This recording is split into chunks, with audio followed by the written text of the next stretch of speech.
Click করুন অ্যাপের bell আইকনে আর সাবস্ক্রাইব করুন এবিপি আনন্দ। সব সময় থাকুন খবরে।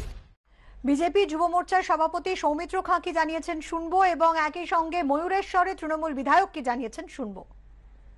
এখানে বীরভূমের অনুব্রত মণ্ডল এবং রানা যেভাবে বীরভূমের মানুষকে সন্ত্রস্ত করে গেছে, পরাধীনতা করে রেখেছে। অনুব্রত মণ্ডলকে বীরভূমের বাপ। অনুব্রত মণ্ডল এবং থানার ওসি লকআপে 14 বছরে লকআপে পিটিয়ে মেরেছেন। আমরা কি তাদেরকে চুপচাপ বসে থাকবো? আমরা কি সব চুরি পরে বসে থাকবো?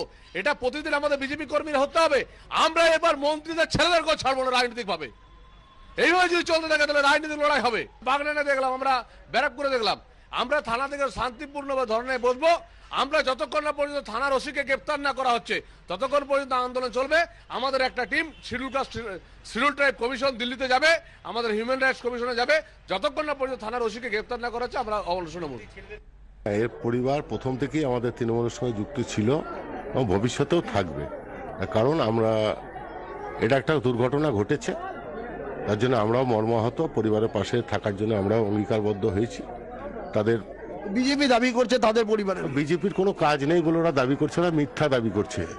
ওরা যদি দাবি করতো তাহলে ওরা সকাল থেকেই পরিবারের সঙ্গে থাকতো।